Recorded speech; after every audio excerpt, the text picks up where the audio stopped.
Siapa sangka, inilah wanita pertama yang mendapatkan hadiah Nobel, serta penemuannya yang sangat bermanfaat dalam bidang kedokteran.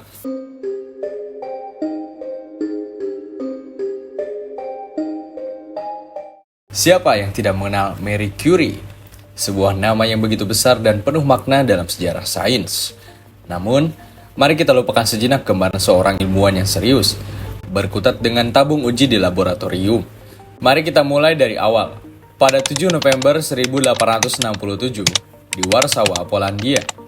Saat itu, negara ini berada di bawah pendudukan Rusia. Bayangkan hidup di tengah suasana yang menindas, di mana kebebasan intelektual dibatasi. Namun, meskipun masa itu penuh tantangan, di rumah keluarga Sklodowska, pendidikan adalah segalanya. Ayahnya, Władysław Sklodowski, seorang guru fisika dan matematika yang brilian, menanamkan kecintaan akan sains kepada putrinya. Ibunya, Bronislawa, seorang kepala sekolah, juga mendorong nilai-nilai pendidikan yang sangat penting bagi Mary dan saudara-saudaranya. Tapi, cerita ini tidak berhenti di sana. Pendidikan formal untuk perempuan di Polandia saat itu adalah sesuatu yang langka, bahkan nyaris tidak ada. Jadi, bagaimana seseorang dengan bakat luar biasa seperti Mary bisa belajar? Solusinya? Sebuah universitas bawah tanah yang disebut Universitas Terapung. Ya, Mary harus belajar secara rahasia. Mungkin sulit membayangkan situasi seperti itu hari ini. Tapi itulah yang dihadapi Mary, seorang perempuan muda yang haus akan ilmu pengetahuan, belajar dalam bayang-bayang represi. Namun, semangat belajarnya yang luar biasa tidak dapat dibendung. Pada usia 24 tahun, Mary mengambil keputusan yang akan mengubah hidupnya. Dia meninggalkan Polandia dan pergi ke Paris, kota cahaya, untuk mengejar mimpinya. Keputusan yang berani, tetapi tentu saja tidak mudah. Bayangkan, datang ke kota baru sendirian dengan sedikit uang di kantong dan harus berjuang menghadapi kesulitan ekonomi yang luar biasa. Tapi apakah hal itu membuat Mary menyerah? Tidak sama sekali. Ketika Mary tiba di Paris, dia tidak tahu bahwa kehidupannya akan segera berubah.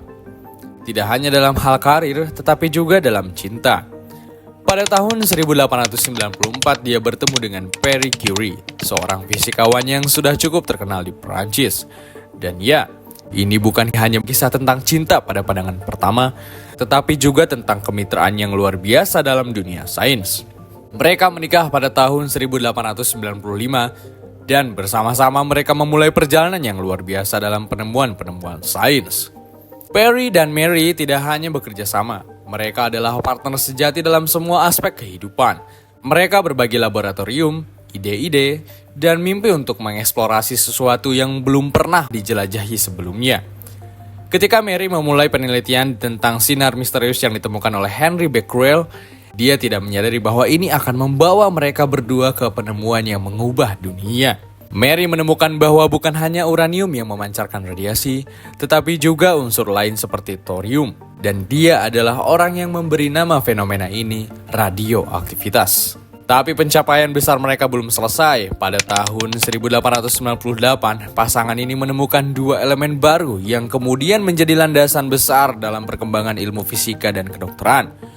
Polonium, yang dinamai Mary dari negara asalnya, Polandia, dan radium yang memiliki kemampuan radiasi yang luar biasa. Bayangkan betapa revolusionernya penemuan ini pada saat itu. Polonium dan radium membuka pintu untuk penelitian lebih lanjut tentang sifat-sifat radioaktif yang kita manfaatkan hingga hari ini. Ketika kita berbicara tentang Marie Curie, kita tidak bisa melewatkan bagian ini. Dia adalah wanita pertama yang memenangkan hadiah Nobel. Pada tahun 1903, bersama Perry dan Henry Becquerel, dia dianugerahi hadiah Nobel Fisika untuk penemuan radioaktivitas. Tapi mari kita berhenti sejenak dan pikirkan, ini adalah pertama kalinya dalam sejarah seorang wanita menerima hadiah Nobel. Luar biasa, bukan? Dan yang lebih hebatnya lagi, itu belum menjadi penghargaan terakhirnya. Pada tahun 1906, tragedi menghampiri Mary. Perry, suaminya, yang juga rekan ilmiahnya, meninggal dunia dalam sebuah kecelakaan. Kehilangan ini adalah pukulan yang sangat berat baginya. Tapi meski hatinya hancur, dia tidak pernah berhenti. Sebaliknya, Mary melanjutkan penelitian mereka dan bahkan mengambil posisi Perry sebagai profesor Sorbonne. menjadikannya wanita pertama yang mengajar di universitas terkemuka tersebut. Ini bukan hanya menjadi prestasi pribadi, tetapi juga momen penting dalam sejarah pendidikan. Tahun 1911 menjadi tahun yang bersejarah lagi bagi Mary. Kali ini dia memenangkan hadiah Nobel kedua, tetapi di bidang yang berbeda, kimia. Dia mendapatkan penghargaan ini untuk kerja kerasnya dalam mengisolasi radium murni. Dengan pencapaian ini, Mary menjadi satu-satunya orang dalam sejarah yang memenangkan 2 hadiah Nobel dalam 2 disiplin ilmu yang berbeda hingga hari ini. Bayangkan, di tengah semua tantangan, baik sebagai wanita di dunia sains yang masih didominasi pria, maupun sebagai seorang istri dan ibu, Mary mampu meraih penghargaan luar biasa ini. Namun, yang lebih menarik adalah bahwa Mary tidak pernah berhenti. Dia selalu mencari cara bagaimana penemuannya bisa bermanfaat untuk manusia. Sekarang, kita masuk ke salah satu momen paling mengharukan dari kehidupan Mary. Ketika Perang Dunia Pertama pecah, dia merasa panggilannya bukan hanya sebagai seorang ilmuwan, tetapi juga sebagai penyelamat nyawa. Mary mengembangkan mobil radiologi portable yang dikenal dengan sebutan Little Curies, yang membantu tentara terluka di medan perang. Mobil-mobil ini berperan penting dalam memberikan sinar X untuk mendiagnosis luka para prajurit dengan lebih akurat dan cepat. Bayangkan dampak besar yang dibuat oleh seorang ilmuwan di luar laboratorium.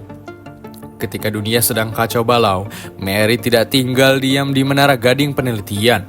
Dia turun ke medan perang, memastikan pengetahuannya dapat menyelamatkan nyawa.